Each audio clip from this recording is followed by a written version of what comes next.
में कोहराम मचा रहे कोरोना वायरस के केंद्र चीन की वुहान शहर में एक पूल पार्टी में हजारों लोगों की भीड़ जमा हुई। इस पार्टी के वीडियो सोशल मीडिया पर तेजी से वायरल हो गए, जिनमें एक वीडियो में एक साथ बड़ी संख्या में लोग पूल पार्टी करते नजर आए। इतना ही नहीं, वहां एक म्यूजिक कॉन्सर्ट भी रखा गया, जहां स्टेज पर खड़ा एक गायक गाना गाता और उसके पास मौजूद कई लड़कियां डांस करती नजर आईं। सबसे हैरानी की बात यह रही कि इस पार्टी में किसी ने मास्क नहीं पहना था और ना ही उनके बीच किसी तरह की सोशल डिस्टेंसिंग दिखी।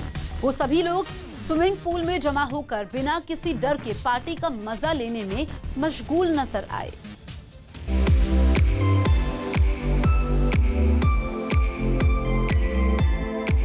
राष्ट्रीय मानवाधिकार आयोग ने यूपी सरकार को नोटिस भेजा।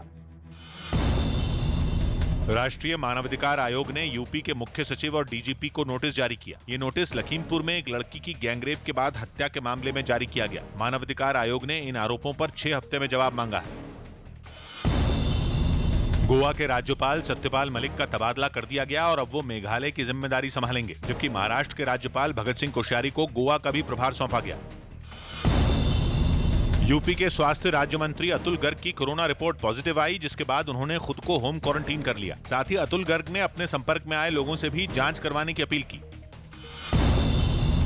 वेस्टइंडीज में कैरेबियन प्रीमियर लीग सीजन 8 की शुरुआत हो गई। हालांकि इस टूर्नामेंट में क्रिस गेल खेलते नजर नहीं आएंगे, जबकि 48 साल के प्रवीण तांबे अकेले भारतीय खिलाड़ी हैं जो इस लीग में दिखाई देंगे। कैरेबियन प्रीमियर लीग में कुल 6 टीमें हिस्सा ले रही हैं, जिसमें कुल 33 मैच खेले जाएंगे। इस टूर्नामेंट का फाइनल 10 सितंबर को खेला जाएगा। कानपुर कांड के आरोपी विकास दुबे के एक और साथी धर्मेंद्र उर्फ धीरू दुबे ने कानपुर की कोर्ट में सरेंडर कर दिया। धर्मेंद्र पर 1 लाख रुपए का इनाम घोषित था और कानपुर कांड के बाद से ही वो फरार चल रहा था। यूपी की एसटीएफ और कानपुर पुलिस उसकी तलाश कर रही थी, लेकिन शातिर धर्मेंद्र ने दोनों को ही चकमा देकर वकील के कपड़े पहनकर कोर्ट में जाकर सरेंडर कर दिया। इस बीच एसटीएफ के जवानों ने कोर्ट के भीतर ही गिरफ्तार करने की कोशिश की, जिसके बाद वकीलों ने पुलिस वालों को पकड़ लिया। बाद में जज ने 5 जवानों को लिखित में माफी मंगवाई और फिर हिदायत देते हुए छोड़ दिया। पढ़ कराया है और माननीय न्यायालय ने आज समय पकड़ करके धर्मेंद्र उर्फ धीरू को न्यायालय हिरासत में जेल भेज दिया। विकास दुबे की नाम दर्ज एफआईआर की गई थी। इसके लगभग 1 लाख रुपया इनाम था और ये क्रम संख्या 17 में के नाम में मूल्य भी थे। एसटीएफ और पुलिस इसको बहुत तलाश में थी। गुजरात में हुई भारी बारिश ने कई जिलों को बेबस कर दिया। सौराष्ट्र और दक्षिण गुजरात के जिलों में तो भारी बारिश के साथ आई बाढ़ की वजह से हालात काफी बिगड़ गए। पानी के वार ने गिर सोमनाथ जिले को भी पस्त कर दिया। जहां भारी बारिश के बाद खतरनाक हुई नदियों का तांडव शुरू हो गया। गिर सोमनाथ के तालाडा गांव पर तो बाढ़ की ऐसी मार पड़ी कि एक झटके में कई परिवार बेघर हो गए। वहां से सामने आई एक तस्वीर में रस्सी की मदद से बाढ़ के बीच फंसे लोगों को बाहर निकालते हुए देखा गया। सैलाब इतना ताकतवर था कि चंद कदम चलना भी पहाड़ हिलाने जैसा नामुमकिन लग रहा था, लेकिन लोगों ने हिम्मत नहीं छोड़ी और एक एक कर सभी को मौत के मुंह से सुरक्षित निकाल लिया गया।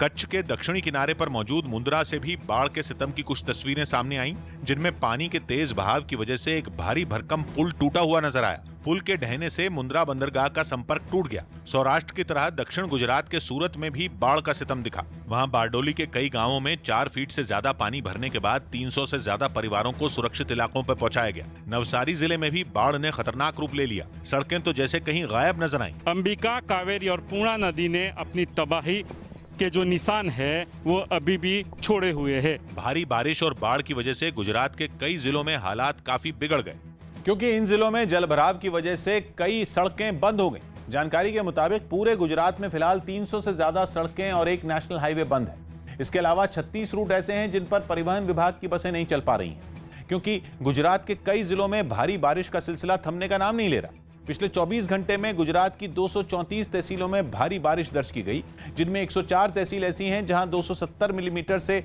ज्यादा बारिश रिकॉर्ड हुई। खबरें हैं कि सीमा पर तनाव के बाद अब चीन भारत को घेरने के मकसद से पाकिस्तान को आधुनिक हथियार देने की साजिश रच रहा है। बताया गया कि चीन और पाकिस्तान के बीच SH-15 हॉवित्जर तोपें खरीदने का सौदा हुआ है। खबरें हैं कि सौदे के तहत चीन पाकिस्तान को 236 नई तोपें दे सकता है। इसके अलावा चीन सीमा पर जासूसी के लिए भी आधुनिक उपकरण पाकिस्तान को दे सकता है। इनमें बलून रडार सिस्टम भी बताया जा रहा है, जिसका इस्तेमाल खुद चीन सीमा पर करता है। कहा जा रहा है कि पाकिस्तान बलून रडार सिस्टम का इस्तेमाल आतंकी घुसपैठ के लिए कर सकता है। यही नहीं, खबरें ये भी हैं कि पाकिस्तान ने चीन से ऊंचे और बर्फीले पहाड़ों पर युद्ध के लिए इस्तेमाल होने वाला सामान भी खरीदने की योजना बनाई है। जम्मू कश्मीर से बांदीपुरा से एक आतंकी गिरफ्तार कर लिया। जम्मू कश्मीर के बांदीपुरा इलाके में सुरक्षा बल के जवानों ने लश्कर के एक आतंकी को गिरफ्तार कर लिया। इसके पास से एक पिस्तौल भी बरामद की गई। बताया गया कि ये कुछ ही दिन पहले लश्कर में शामिल हुआ था। यूपी की बस्ती में पुलिस ने अवैध शराब बनाने वाली एक फैक्ट्री पर छापा मारकर सैकड़ों लीटर शराब बरामद की, जबकि एक आदमी को भी गिरफ्तार कर लिया। बताया गया कि ये शराब सरकारी दुकानों में सप्लाई की जाती थी। उत्तराखंड के ऋषिकेश में सील किए गए कुछ इलाकों में लगे बैरियर हटाने के आरोप में 50 से ज्यादा लोगों पर केस दर्ज किया गया। पश्चिम बंगाल में पिछले 24 घंटे में कोरोना के 3175 मामले सामने आए, जबकि 55 लोगों की मौत हो गई। यूपी के मुरादाबाद में अपनी जान जोखिम में डालकर एक पुल से नदी में कूदते कुछ लड़कों का वीडियो सोशल मीडिया में वायरल हो गया। पंजाब के कपूरथला में कुत्ते को गाड़ी से कुचलने के आरोप में पुलिस ने एक आरोपी के खिलाफ केस दर्ज कर लिया। सीसीटीवी कैमरे में यह घटना रिकॉर्ड होने के बाद एक महिला ने पुलिस को इसकी शिकायत की थी। पुर्तगाल के 71 साल के राष्ट्रपति अपनी बहादुरी के लिए खबरों में। उन्होंने समंदर में डूब रही 2 लड़कियों को अपनी परवाह किए बिना बचा लिया। समंदर में मस्ती कर रही इन लड़कियों की नाव तेज लहरों में पलट गई थी, लेकिन तभी तट पर मौजूद राष्ट्रपति मार्सेलो रेबेलो डी सूजा ने उन्हें देख लिया और वो तुरंत समंदर में कूद पड़े।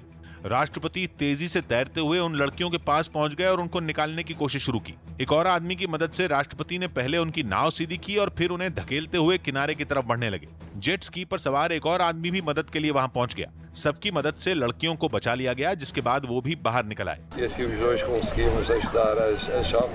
71 साल के मार्सेलो रेबेलो डी सूजा बेहतरीन तैराक भी हैं और वो अक्सर आम लोगों के साथ समंदर में तैराकी करते देखे जाते हैं। कैरिबियाई देश हैती में करीब 5 महीने बाद स्कूल खुल गए। वहां कोरोना के मरीजों की कम तादाद की वजह से सरकार ने स्कूलों को फिर से खोल दिया, जिसकी तस्वीरें राजधानी पोर्टो प्रिंस के एक स्कूल से आईं, जहां स्कूल के बाहर छात्रों की भारी भीड़ दिखी। वहां छात्रों के साथ ही कई लोग भी नजर आए जो अपने बच्चों को छोड़ने के लिए पहुंचे थे। 5 महीनों के बाद छात्रों के स्कूल लौटने पर उनके माता पिता ने भी खुशी जताई।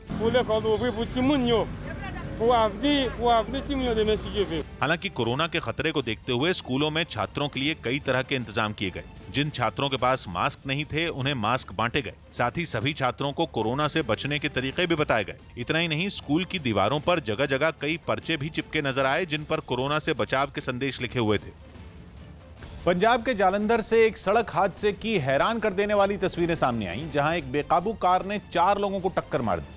इस हादसे से पहली कार की रफ्तार काफी तेज थी और यही वजह रही कि बेकाबू हुई इस कार ने सड़क किनारे खड़े 4 लोगों को जोरदार टक्कर मार दी। इस हादसे से ठीक पहले वहां सब कुछ सामान्य था और सड़क से कई गाड़ियां भी गुजरती दिखी, लेकिन अचानक वहां पहुंची एक काले रंग की कार ने कुछ देर के लिए अफरा तफरी मचा दी। इस कार ने सबसे पहले वहां खड़ी 2 महिलाओं और एक बच्चे को टक्कर मारी और फिर गाड़ियों के ऊपर से पलटते हुए सड़क के बीचों बीच जा गिरी। कार की टक्कर से एक महिला तो वहीं गिर गई, लेकिन उसके सिर में लगा हेलमेट उछलता हुआ दूर जा गिरा। हादसे के बाद वहां सन्नाटा पसर गया और आसपास मौजूद लोग कुछ सेकंड तक सहमे खड़े रहे। इसके बाद वो घायलों को बचाने के लिए दौड़ पड़े। घायलों को अस्पताल में भर्ती करा दिया गया।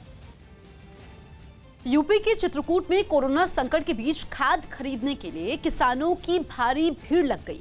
सोशल डिस्टेंसिंग के नियमों की अनदेखी करते हुए वहां कई किसान एक केंद्र पर खाद खरीदने पहुंचे और उसके बाहर कतार बनाकर खड़े हो गए।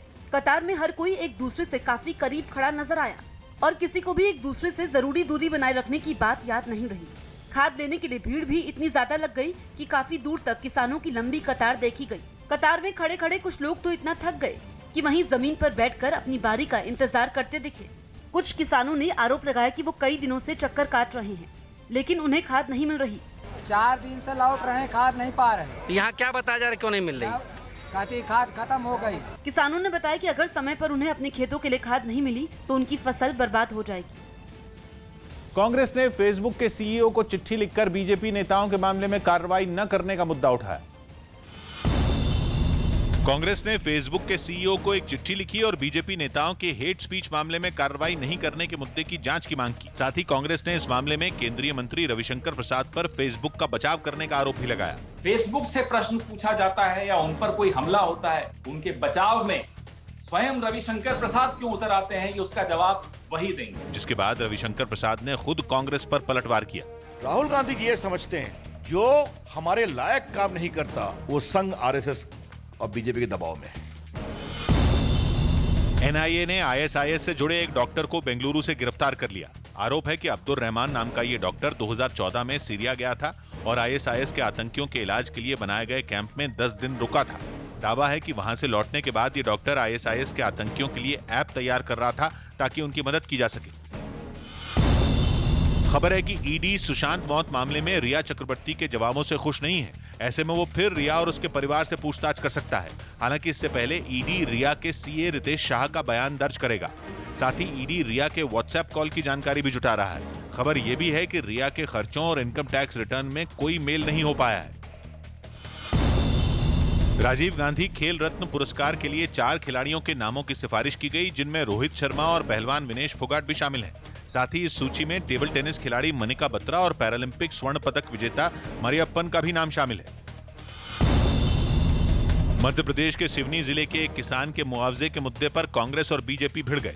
आरोप है कि करीब 2 साल पहले किसान ने पैसों की तंगी की वजह से खुदकुशी की थी, जिसके बाद तब की शिवराज सरकार ने किसान के परिवार को 10 लाख का मुआवजा देने का ऐलान किया था, लेकिन परिवार के मुताबिक उन्हें केवल आधी रकम ही मिली। जिसके बाद कांग्रेस ने इस मुद्दे पर शिवराज सरकार के खिलाफ मोर्चा खोल दिया। किसान का बेटा किसानों पर अत्याचार और अन्याय कर रहा है। हालांकि राज्य के कृषि मंत्री ने किसान के परिवार को पूरा मुआवजा देने का भरोसा दिया। माननीय मुख्यमंत्री ने अगर घोषणा की तो उसको पूरा कराने का पूरा प्रयास करूंगा और पूरा कराएंगे। फेक फॉलोवर केस में मुंबई पुलिस की क्राइम ब्रांच ने रैपर बादशाह को एक बार फिर पूछताछ के लिए समन भेजा है। बादशाह को सुबह 11:30 बजे कल पूछताछ और बयान दर्ज करवाने के लिए बुलाया गया है। क्राइम ब्रांच ने रैपर बादशाह के खिलाफ सख्त रुख अपनाया है। क्राइम ब्रांच की तरफ से भेजे गए समन में कहा गया कि वो जांच में सहयोग नहीं कर रहे हैं और उनके बयानों में अंतर है। बादशाह पर सोशल मीडिया पर पैसे देकर फॉलोवर बढ़ाने का आरोप लगा है। क्राइम ब्रांच का दावा है कि बादशाह से जो दस्तावेज मांगे गए थे वो भी अभी तक नहीं दिए गए हैं।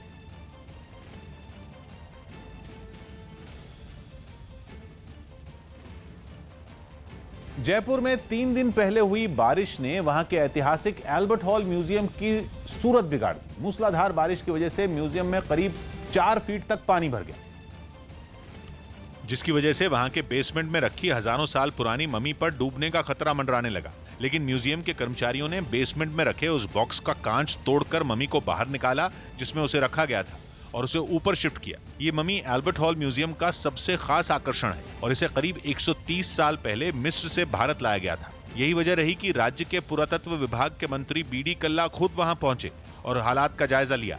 ऐसा पहली बार हुआ है कि इजिप्शियन विशेषज्ञों के बिना इस मम्मी को बाहर रखा गया है। तेज बारिश की वजह से म्यूजियम के बेसमेंट में जो पानी भरा उससे वहां रखी दूसरी चीजों को भी नुकसान पहुंचा। सबसे बुरा हाल बेसमेंट में रखी पुरानी फाइलों का हुआ, क्योंकि वो बुरी तरह भीग गईं। इन फाइलों में राजस्थान के पुरातत्व और संग्रहालय विभाग के सरकारी रिकॉर्ड दर्ज थे, जिन्हें बचाने के लिए फाइलों को सुखाने के लिए फर्श पर फैला दिया गया। कोरोना मरीजों की संख्या बढ़ने के बाद पंजाब सरकार ने राज्य के 3 शहरों में कुछ पाबंदियां लगा दी है। जानकारी के मुताबिक पंजाब में के जलंधर, लुधियाना और पटियाला में बाजार हफ्ते में सिर्फ 5 दिन ही खोले जा सकेंगे। इसी वजह से दुकानदारों को शनिवार और रविवार को अपनी दुकानें बंद रखनी होगी। इसके अलावा इन तीनों शहरों में बाजार सुबह 9 बजे से शाम 6:30 बजे तक ही खुलेंगे। राज्य सरकार के आदेश के मुताबिक वहां मौजूद रेस्टोरेंट, होटल और शराब की दुकानें रात 8:30 बजे तक खोली जा सकेंगी, जबकि रात 9 बजे से सुबह 5 बजे तक लोगों के घरों से बाहर निकलने पर पाबंदी रहेगी। भारी बारिश से छत्तीसगढ़ के कई जिलों में नदियां उभन पड़ी और कई इलाकों में बाढ़ का खतरा मंडराने लगा। कई जिलों में नदियों के किनारे रहने वालों को पलायन तक के लिए मजबूर होना पड़ा, जिसकी एक तस्वीर मुंगेली जिले के लोरमी इलाके से आई, जहां मनियारी नदी का पानी किनारे बसे गांवों को अपनी चपेट में लेता नजर आया। बताया गया कि मनियारी नदी का पानी खतरे के निशान को पार कर गया और इसके पुल के ऊपर से बहने का खतरा मंडराने लगा। यही नहीं, निचले इलाके के मंदिर और घर तक पानी में डूबे नजर आए और गली के बाद घर तक में घुस चुके पानी को देखते हुए यहाँ रहने वाले अपना सामान लेकर सुरक्षित ठिकानों की ओर जाते दिखे। सभी लोग को जो है निर्देश दिए गए हैं, सभी सुरक्षित स्थान पर तत्काल पहुंचे। बारिश की वजह से मनियारी नदी जैसे ही तेवर खड़खड़िया नाले के दिखे, जिसके बाद नगर पालिका की टीम निचले इलाकों में रहने वाले लोगों को सुरक्षित ठिकाने पर ले आई। बारिश से लोरमी हल्कान नजर आया तो बेमेतरा में बिन बारिश ही बाढ़ का खतरा बढ़ गया, जहां लबालब सकरी नदी का पानी पुल को पार कर गया और लोग जान जोखिम में डालकर आते जाते दिखे। डराने वाली तस्वीर तो राजनांदगांव की भी दिखी, जहां पहले से खलबलाती शिवनाथ नदी में मोंगरा बैराज के 2 गेट खोलने के बाद पानी पहुंचा तो उसने हाहाकारी रूप ले लिया। भारतीय स्पिनर युजवेंद्र चहल के मुताबिक भारतीय क्रिकेट टीम के पूर्व कप्तान और विकेटकीपर महेंद्र सिंह धोनी के अचानक संन्यास लेने में कोरोना ने भी भूमिका निभाई है। न्यूज 18 इंडिया की चौपाल में चहल ने कहा कि अगर कोरोना की महामारी की वजह से T20 वर्ल्ड कप नहीं टलता तो धोनी उसमें जरूर खेलते और उसके बाद ही संन्यास का कोई फैसला लेते। इतना ही नहीं, चहल ने कहा कि निजी तौर पर भी महेंद्र सिंह धोनी ने उनके करियर को आगे बढ़ाने में काफी मदद की और एक बेहतर कप्तान और सीनियर खिलाड़ी के तौर पर वो हमेशा साथियों की मदद के लिए मौजूद रहते थे।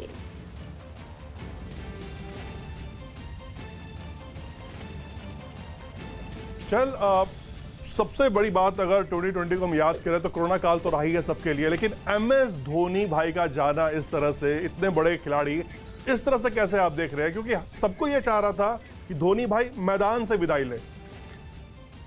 नहीं, वो तो है। देखो, अगर मुझसे पूछा जाएगा तो मैं तो चाहूँगा माई भाई खेले, क्योंकि माई भाई ने थ्रू आउट हमारे कैरियर में काफ़ी सपोर्ट किया है। मुझे, कुलदीप को तो बहुत किया है और आई थिंक उनकी वजह से उनका भी काफ़ी बड़ा हाथ है हमारे सक्सेसफुल होने में। तो एकदम लगा, एकदम थोड़ा शॉकिंग न्यूज़ था, क्योंकि उससे पहले तो कुछ था नहीं, पर आई थिंक थोड़ा सा इसमें कोरोना का भी हाथ है। अगर शायद नहीं होता तो शायद माई भाई वर्ल्ड कप भी खेलते, पर जब भी वो डिसीजन लेते हैं वो काफ़ी सोच समझ के लेते हैं और ऐसा नहीं है कि जल्दबाजी में उन्होंने किया होगा। बीमारी से जूझ रहे एक्टर संजय दत्त कल मुंबई के कोकिलाबेन अस्पताल में भर्ती हो गए। संजय दत्त के अस्पताल जाने के बाद उनकी पत्नी मान्यता दत्त ने बयान जारी किया है। मान्यता की ओर से जारी बयान में बताया गया कि संजय दत्त का शुरुआती इलाज मुंबई में ही पूरा होगा। साथ ही उन्होंने लोगों से अपील की है कि संजय दत्त की बीमारी के स्टेज के बारे में कयास नहीं लगाए। बयान में मान्यता ने कहा कि संजय दत्त के सभी प्रशंसकों और शुभचिंतकों ने सालों से जो उन्हें प्यार दिया है उसका वो धन्यवाद नहीं कर सकती। साथ ही मान्यता ने कहा कि संजय दत्त जीवन में कई उतार चढ़ाव से गुजरे हैं और इस समय पूरा परिवार उनके साथ खड़ा है। अस्पताल जाते समय संजय दत्त ने लोगों से उनके लिए दुआ करने को भी कहा।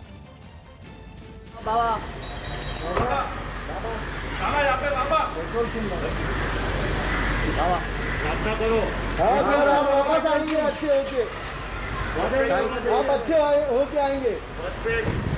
All the best sir, all the best.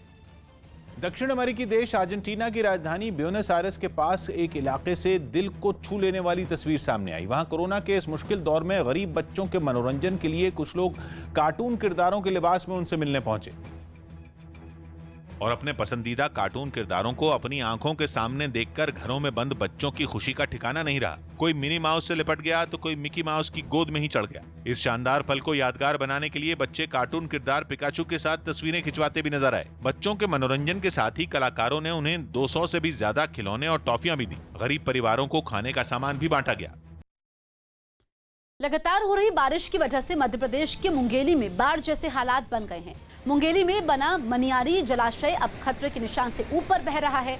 जलाशय का पानी अब आसपास के गांव में भरने लगा है, जिसकी वजह से इलाके के करीब 50 गांव बाढ़ की चपेट में आ गए हैं। पानी लोगों के घरों में घुस गया है, जिसकी वजह से उनका सारा सामान डूब गया है।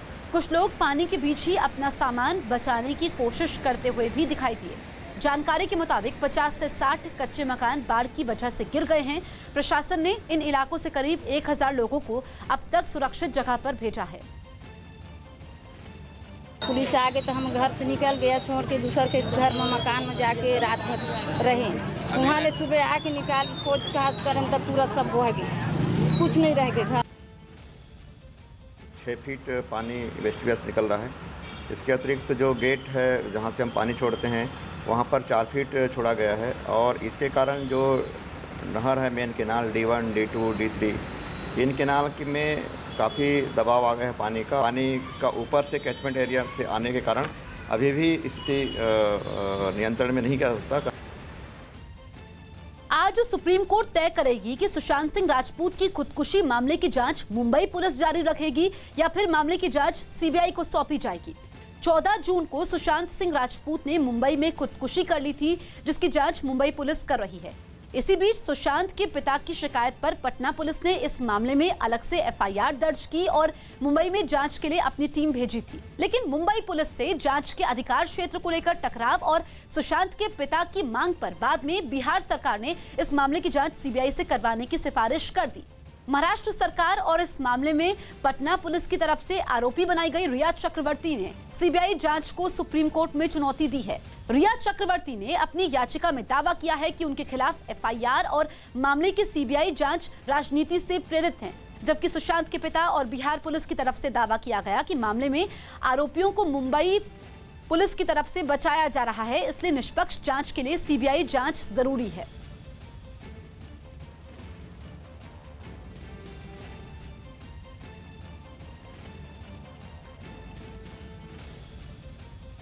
हमारे दो सहयोगी हमारे साथ लाइव मौजूद हैं। एहतेशाम हमारे साथ हैं दिल्ली से, मुंबई से हैं आशीष सिंह। सबसे पहले हम एहतेशाम के पास चलते हैं। एहतेशाम, आज सबकी नजरें सुप्रीम कोर्ट पर टिकी है। सुप्रीम कोर्ट को यह तय करना है कि मामले की जांच सीबीआई ही करेगी या फिर केस जांच मुंबई पुलिस को ट्रांसफर की जाए। देखिए, अब से थोड़ी देर में यानी कि 11 बजे इस मामले पर फैसला आएगा, जिसमें कोर्ट ये देखेगा कि रिया चक्रवर्ती की जो याचिका यहाँ थी कि पटना में दर्ज एफआईआर को मुंबई ट्रांसफ़र किया जाए, उस पर कोर्ट क्या फैसला देता है, क्या वो एफआईआर वहाँ ट्रांसफ़र होता है या नहीं। इसके अलावा दूसरी चीज़ जो इस मामले में सामने आ गई है वो सीबीआई जाँच। तो सीबीआई जाँच का मामला बड़ा ही आप कह सकते हैं कि एक संवेदनशील मामला यहाँ पर आ जा रहा है, क्योंकि दोनों ही पक्ष अपने अपने तर्क दे रहे हैं और अपनी अपनी बात कह रहे हैं, और दोनों ही ने ही अपने बात को पुख्ता करने के लिए सुप्रीम कोर्ट के पुराने फैसलों का हवाला दिया है, कानून का हवाला दिया है। तो अब देखना है कि सुप्रीम कोर्ट उन फैसलों का और जो मौजूदा कानून है उसकी व्याख्या किस तरह से करता है, और उस पर सब कुछ निर्भर करेगा कि क्या सीबीआई जांच होती है या नहीं। अगर सीबीआई जांच के लिए आज सुप्रीम कोर्ट कह देता है तो फिर इसमें एक नया मोड़ आएगा, और फिर ये देखना होगा कि आगे इस मामले की जांच नए सिरे से किस तरह से हो सकती है, क्योंकि अब तक इस मामले की जांच सिर्फ मुंबई पुलिस कर रही है। जी बिल्कुल, हम आशीष के पास चलते हैं। आशीष, एहतेशाम ने कई अहम जानकारियां दी हैं, लेकिन सवाल यह भी है कि रिया जो पहले सीबीआई जांच की मांग कर रही थी, अब सीबीआई जांच के खिलाफ है, और महाराष्ट्र सरकार भी सीबीआई जांच के खिलाफ है।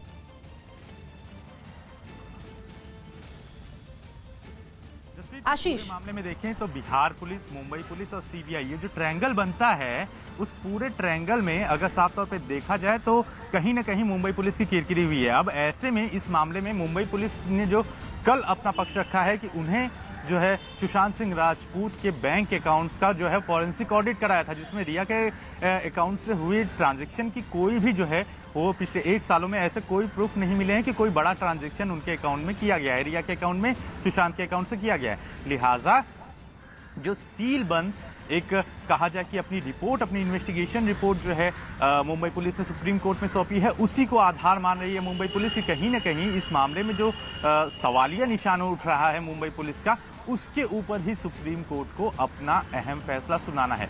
यह फैसला कहीं ना कहीं जो है सबसे अहम होगा कि इस पूरे मामले की इन्वेस्टिगेशन क्या फेयर हुई थी, या फिर बिहार पुलिस के जो दावे हैं वो पूरी तरह से सही हैं, या मामला पूरी तरह ये मामला इन्वेस्टिगेट करने के लिए, निष्पक्ष तरीके से करने के लिए सीबीआई को चला जाए।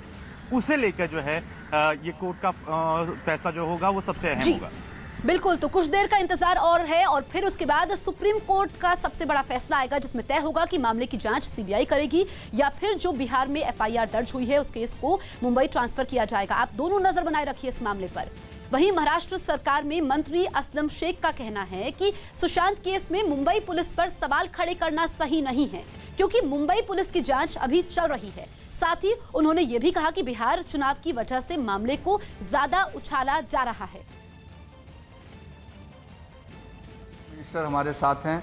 मुंबई पुलिस के ऊपर पहले सवाल असलम भाई, उसके बाद फिर अब कहा जा रहा है सीबीआई को मामला दिया जाए, सीबीआई इस पूरे मामले को देखेगी, और कहीं ना कहीं मुंबई पुलिस दबाव में थी राजनीतिक पार्टियों के और सरकार के, इसलिए सुशांत केस को छिपाया गया या गलत इन्वेस्टिगेशन किया गया। देखिए, सुशांत सिंह का जब केस हुआ तब सबसे पहला मैं ही था जिसने कहा था कि इसकी फेयर इन्वेस्टिगेशन होनी चाहिए, और मुंबई पुलिस ने इसकी सही तरीके से इन्वेस्टिगेशन की है। अब इसका एक ट्रायल मीडिया होना शुरू हो गया है। कोई भी मीडिया पे आता है, कोई बातें करता है, अगर किसी के पास कोई तथ्य है तो वो पुलिस से शेयर करे, पुलिस को बताए कि हमारे पास ये तथ्य है, उस पर बात होना चाहिए। कोई 6 महीने पहले ही बात करता है, कोई 1 साल पहले की बात करता है। सुशांत सिंह के केस हो चाहे जो भी केस हो, अगर कोई किसी की जान अगर जाती है किसी वजह से, उसको फाइंड आउट होना चाहिए। बाकी यूँ ही उसको खींच के जिस तरीके से दिखाया जा रहा है मीडिया के अंदर, कहीं कभी किसी पॉलिटिशियन को इन्वॉल्व किया जा रहा है, कभी किसी एक्टर को इन्वॉल्व किया जा रहा है, कभी किसी डायरेक्टर को इन्वॉल्व किया जा रहा है, तथ्य रख के अगर इन्वॉल्व करें कि भाई ये था, ये कारण था, ये इसके पेपर्स है या ये इसका वीडियो है, तो समझ में आता है। बीजेपी सांसद और एक्टर रवि किशन ने भी उम्मीद जताई कि सुशांत केस की जांच सीबीआई को सौंपी जाएगी। रवि किशन के मुताबिक देश की 130 करोड़ जनता चाहती है कि सच सामने आए। तो रवि किशन ने कहा है कि देश की 130 करोड़ जनता चाहती है कि सच सामने आए। आपको बता दें कि आज सुप्रीम कोर्ट को इस मामले में फैसला सुनाना है और इस बीच सबकी नजरें देश की सर्वोच्च अदालत पर टिकी है। ऐसे में कई सितारे भी सामने आ रहे हैं और उनका ये कहना है कि इस मामले की जांच सीबीआई को सौंपी जानी चाहिए। इसी बात पर रवि किशन ने भी अपनी हामी भरी है। जिस तरह से अब ये जांच आगे बढ़ रही है, आज रिया का बयान सामने आया, लंबा चौड़ा उन्होंने स्टेटमेंट दिया और ये कहा कि वो किसी भी जांच से नहीं डरती, लेकिन जिस तरीके से जांच का राजनीतिकरण किया जा रहा है वो बड़ा गलत है। नहीं, ये बात तो ठीक नहीं। देखिए, हमने 20 दिन पहले प्रधानमंत्री जी को और होम मिनिस्टर अमित शाह जी को चिट्ठी लिखी और चिट्ठी में बहुत सिंपल और साफ कहा कि जिस दिन उनके चूँकि हमारे छोटे भाई थे सुशांत सिंह राजपूत, हमको सर बोलते थे, बड़ा प्रेम भी करते थे। उनके पिता ने जिस दिन एफआईआर किया उस दिन मुझे लगा कि ये मैटर नॉर्मल नहीं, ये मैटर सीरियस है। पूरा देश जानना चाहता है, पूरी युवा पीढ़ी जानना चाहती है, हम कलाकारों की पूरी बिरादरी जानना चाहती है कि वो लड़का जो शरीर को प्रेम करता था, शिव भक्त था, अपनी बॉडी को लेके इतना कॉन्शियस था, इज टू वर्कआउट, पैसे अच्छे कमा रहा था, फिल्में बढ़िया चल रही थी, लास्ट फिल्म भी 160 करोड़ का बिजनेस कर चुकी थी। सब कुछ जब अच्छा जा रहा है, इंटरनेशनली पॉपुलैरिटी के बाद अचानक पंखे पे लटक के मर जाना, सुबह उठना, ठंडा ग्लास पानी मांगना, जूस मांगना, वीडियो गेम खेलना और मन क्या चला हो लटक जाएं जाके ऊपर, ये मेरे कुछ एकदम समझ के बाहर है। जब उनके पिता भी रो के एफआईआर कर दिए तो वो रिया हो या टिया हो, वो उससे मतलब नहीं है। मृत्यु कैसे हुई ये जानना देश को जरूरी है। गौतम बुद्ध नगर में एनपीसीएल के एक बिजली सब स्टेशन में भीषण आग लग गई। वहां बिजली घर में बने कई ट्रांसफार्मर में आग लगने के बाद हड़कंप मच गया। आग इतनी तेजी से बढ़ी कि देखते ही देखते उसने कई ट्रांसफार्मरों को अपनी चपेट में लिया। आग बुझाने के लिए दमकल की कई गाड़ियां मौके पर पहुंची और आग पर काबू पाने की कोशिश में जुटी हुई हैं। तो गौतम बुद्ध नगर की तस्वीरें हम आपको दिखा रहे हैं। अमित सिंह हमारे सहयोगी फोन लाइन पर मौजूद हैं। अमित, काफी भीषण ये आग है, आग लगी कैसे और ताजा स्थिति क्या है? देखिए, आपको जसवीर बता दूं कि जो आग लगने का कारण तो अब तक स्पष्ट नहीं है, लेकिन आग इतनी भीषण है कि ट्रांसफार्मर बहुत भीषण आग लगी, क्योंकि ट्रांसफार्मर के अंदर तेल होता है जो अत्यधिक ज्वलनशील होता है, जिसको लेकर आग भड़क रही है। लगभग 3 से 4 बड़े ट्रांसफार्मर फूकने की आशंका है, करोड़ों रुपए के नुकसान की आशंका है। सबसे बड़ी बात यह है कि जो ये बिजली घर है, ये एनपीसीएल का बिजली घर है और बिजली घर से जो एनएमआरसी यानी जो मेट्रो है, नोएडा मेट्रो, उसको सप्लाई की जाती थी। तो देखा जाए तो करोड़ों रुपए के नुकसान की आशंका। लेकिन अभी जो आग है, आग पर किसी भी तरीके से कोई काबू नहीं पाया गया। लगभग आधा दर्जन जो गाड़ियां हैं आग पर काबू पाने में जुटी हैं, लेकिन ट्रांसफार्मर के अंदर तेल होने के चलते आग बहुत तेजी से भड़क रही, जिससे आग पे काबू पाने में बड़ी समस्या का सामना करना पड़ रहा है। जी जसप्रीत। बिल्कुल अमित, आपसे हम ये भी जानना चाहेंगे कि कितनी देर पहले ये आग लगी है और जिस वक्त आग लगी क्या सब स्टेशन के अंदर कोई कर्मचारी मौजूद था?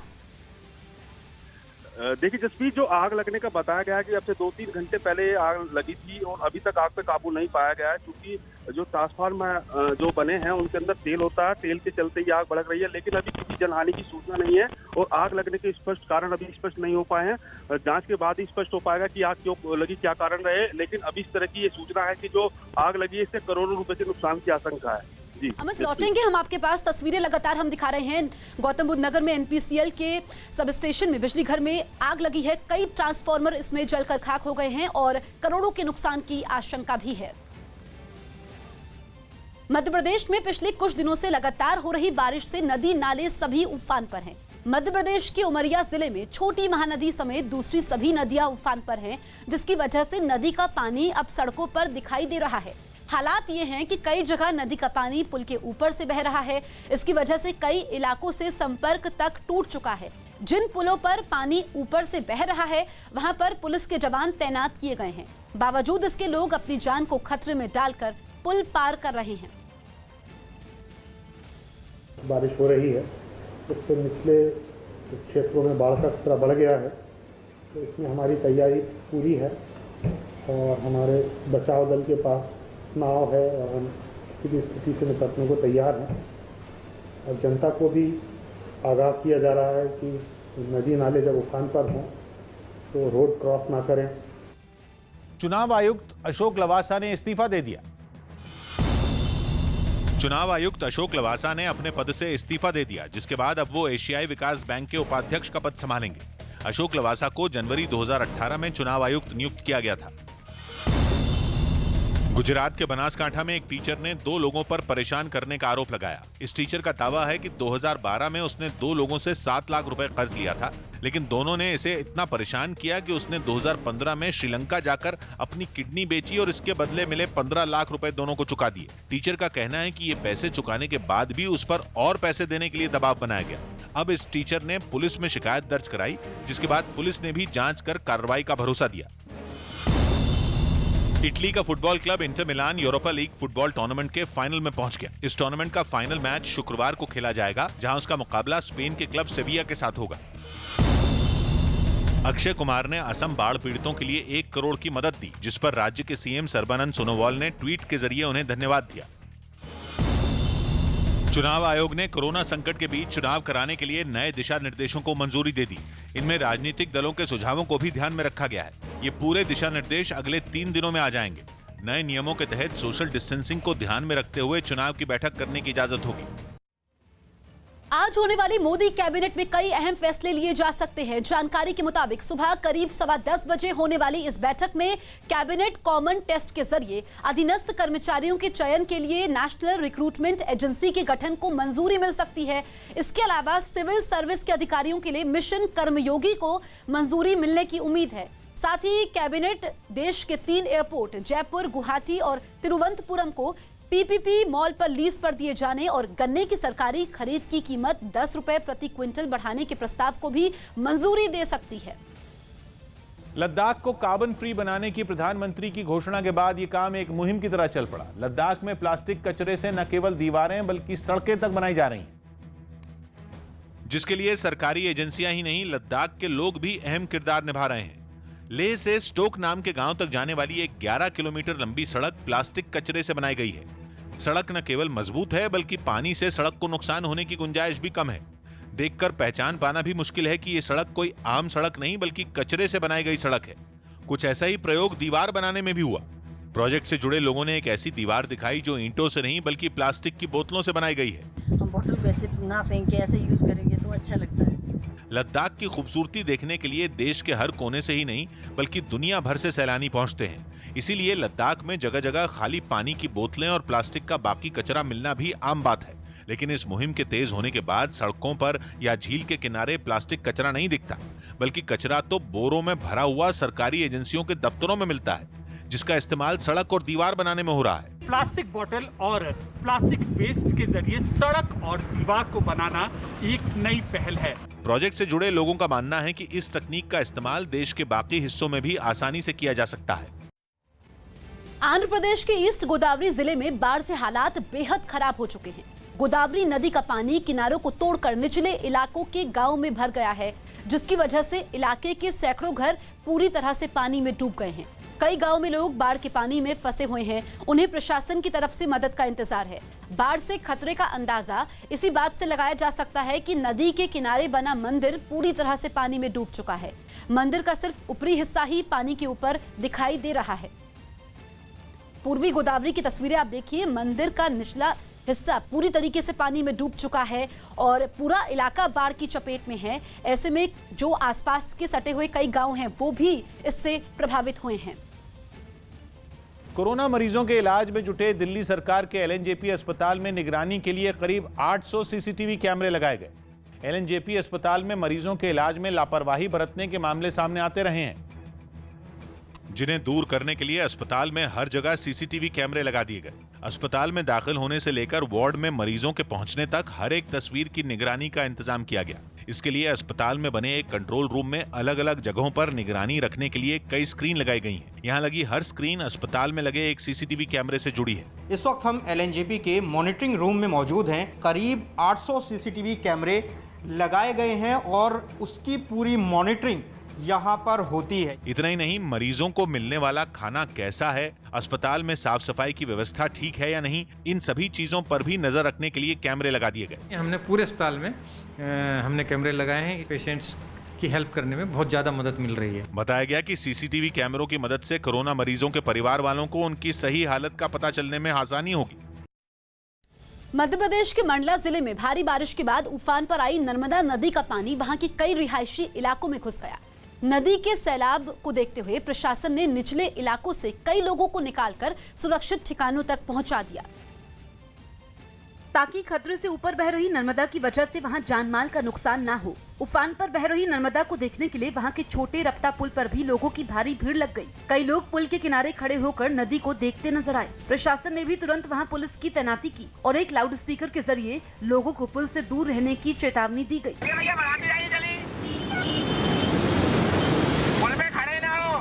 नर्मदा के उफान पर आने का सबसे ज्यादा नुकसान उनके किनारे बने मकानों को पहुंचा। कई मकानों के बाहर बनी सीढ़ियों तक पानी पहुंच गया। छोटे रपटा पुल से लगभग 5.5 से 6 फीट ऊपर पानी चल रहा है और खतरे के निशान से ऊपर है। प्रशासन ने नदी के किनारे बने कई मकानों को खाली करवाया और बाढ़ प्रभावित इलाकों में राहत बचाव का काम शुरू किया। दिल्ली में कोरोना से ठीक हुए पुलिस वालों ने प्लाज्मा दान किया। दिल्ली के एलएनजेपी अस्पताल में कोरोना से ठीक हुए 150 पुलिस वालों ने प्लाज्मा दान किया, ताकि कोरोना मरीजों के लिए इलाज में ये प्लाज्मा काम आ सके। ये सभी पुलिस वाले कोरोना संकट के बीच लगातार ड्यूटी करने से कोरोना की चपेट में आ गए थे। पश्चिम बंगाल के आसनसोल में कई लोग घरों की छतों पर कूदने वाले एक लड़के से परेशान हैं, लेकिन पुलिस अब तक इस लड़के को नहीं पकड़ पाई है। दावा है कि ये लड़का ऐसा करके लोगों को डराता था। पिछले कई दिनों से छतों पर किसी के कूदने की आवाज से लोग सहमे हुए थे। लोगों को भूत प्रेत का भी शक था, लेकिन सामने आए एक वीडियो में लड़का घरों की छतों पर कूदता दिखाई दिया। हालांकि आरोप है कि शिकायत के बाद भी पुलिस उस लड़के को पकड़ नहीं पाई। ये चोर है कि भूत है कि एलियन है, इसका तो तहकीकात पुलिस को करना चाहिए ना। पुलिस यहाँ पर पुलिस सोई हुई है। दिल्ली के पास यूपी के ग्रेटर नोएडा में पुलिस ने शराब की तस्करी के आरोप में 2 लोगों को गिरफ्तार कर लिया। दावा है कि ये आरोपी रुई की आड़ में शराब बिहार ले जा रहे थे, लेकिन एक टोल प्लाजा के पास चेकिंग के दौरान पकड़े गए। इनके पास से करीब 200 शराब की पेटियां जब्त की गईं। इस शराब की कीमत लगभग 15 लाख रुपए है और ट्रक की कीमत लगभग 12 लाख। इस प्रकार कुल 27 लाख की रिकवरी हुई है। खबर है कि हॉकी इंडिया 61 खिलाड़ियों की आर्थिक मदद करेगा। हॉकी इंडिया इन खिलाड़ियों को 10-10 हजार रुपए देगा, ताकि कोरोना संकट के बीच उन्हें कुछ राहत मिल सके। हरियाणा की फरीदाबाद पुलिस ने 5 बदमाशों को उत्तराखंड से पकड़ा। पुलिस का दावा है कि इनमें एक बदमाश राहुल ने सलमान खान की हत्या की साजिश में मुंबई जाकर रेकी भी की थी। आरोपी पर हरियाणा और पंजाब में हत्या के 4 केस दर्ज हैं। पूछताछ में जो इसका खुलासा हुआ, इसने बताया कि लॉरेंस बिश्नोई ने इसको सलमान खान जो ये हमारे फिल्म इंडस्ट्रीज में जो एक्टर हैं उनकी रेकी के लिए इसको भेजा था। आगरा से बड़ी खबर आ रही है, जहां 34 सवारियों से भरी एक बस को बदमाशों ने अगवा कर लिया है। बताया गया कि सवारियों से भरी बस गुरुग्राम से मध्य प्रदेश जा रही थी, लेकिन आगरा के बाईपास पर उसे बदमाशों ने रुकवाया और अगवा कर लिया। बदमाशों का ही एक साथी बस को चलाकर ले भागा। अजीत सिंह हमारे सहयोगी फोन लाइन पर मौजूद हैं। अजीत, काफी चौंकाने वाला ये मामला है, पूरी डिटेल्स दीजिए। देखिए, बिल्कुल जसप्रीत, आगरा का जो न्यू दक्षिणी बाईपास है, देर रात सवारियों को लेकर एक बस जा रही थी जयपुर की तरफ, मध्य प्रदेश की तरफ, लेकिन परिचालक को कुबेरपुर एक स्थान पड़ता है, वहां पर बदमाशों ने गाड़ी को ओवरटेक करके रोक लिया और बस में 34 सवारी थी जो गुरुग्राम से मध्य प्रदेश के लिए निकली थी और फाइनेंस कर्मी बनकर बदमाशों ने इस बस को रुकवाया था। थाना मलपुरा क्षेत्र का यह मामला है, जिसके बाद जो है बदमाश इस पूरी बस को लेकर फरार हो गया और कहा जा रहा है कि जायलो सवार बदमाशों ने घटना को अंजाम दिया और बदमाशों का ही एक साथी बस को चलाकर लेकर मध्य प्रदेश की तरफ फरार हो गया। लेकिन अभी तक पुलिस सफल नहीं हो पाई है। बदमाशों को ढूंढने की जो प्रक्रिया है वो जारी है। कई टीमें गठित की गई, लेकिन अभी तक पुलिस को सफलता हाथ नहीं लगी, क्योंकि 34 सवारियां उस बस में थी। अभी ना बस का पता है ना 34 सवारियों का। जसप्रीत। बिल्कुल अजीत, तो यहाँ पर अगर देखा जाए कि आप बता रहे हैं देर रात को ये बस को अगवा किया गया था, कई घंटे बीत चुके हैं, उसके बावजूद पुलिस के हाथ खाली हैं और आप बता रहे हैं कि आगरा से बस अगवा की गई, मध्य प्रदेश की ओर ये बस चली भी गई है, लेकिन पुलिस के हाथ खाली हैं। देखिए, बिल्कुल थाना मलपुरा क्षेत्र का यह मामला है जो आगरा के न्यू दक्षिणी बाईपास के आसपास पड़ता है। तो निश्चित तौर पर अब बदमाशों की तलाश पुलिस के लिए सबसे बड़ी चुनौती होगी, क्योंकि 34 सवारियां उस बस में सवार हैं। अजीत, नजर बनाए रखिए आप। उत्तराखंड के पिथौरागढ़ में बादल फटने के बाद लापता हुई महिला की तलाश में सर्च ऑपरेशन चलाया गया। वहां लैंडस्लाइड की वजह से कई इलाकों से लोगों के लापता होने की खबरें आईं, जिनमें धारचूला इलाके की एक महिला भी शामिल है, जिसे ढूंढने के लिए लगातार दूसरे दिन सर्च ऑपरेशन चलाया गया। एक दिन पहले पिथौरागढ़ के धारचूला इलाके के जिस गांव से महिला लापता हुई थी वो काफी ऊंचाई पर है और वहां तक पहुंचने के लिए सीधी चढ़ाई करनी पड़ती है। यही वजह रही कि महिला की तलाश करने वाले एसएसबी और एसडीआरएफ के जवानों को कड़ी मेहनत करनी पड़ी। बादल फटने के बाद हुई लैंडस्लाइड की वजह से वहां काफी मलबा इकट्ठा हो गया था और माना जा रहा है कि महिला उसके नीचे दब गई। इसलिए रेस्क्यू ऑपरेशन में जुटे जवानों ने घुटनों तक की मिट्टी में घुसकर उसकी तलाश की। कई जवानों ने फावड़े से मिट्टी हटाई। बादल फटने की वजह से एक महिला लापता हो गई। इस वक्त उसी महिला की तलाश में यहाँ पर एसडीआरएफ और एसएसबी के जवानों को देखा जा सकता है। बड़ी मशक्कत यहाँ पर की जा रही। मूसलाधार बारिश की वजह से पिथौरागढ़ में हालात बेहद खराब हैं और आने वाले समय में वहां के लोगों की मुश्किलें बढ़ सकती हैं, क्योंकि मौसम विभाग ने वहां भारी बारिश का रेड अलर्ट जारी कर दिया है।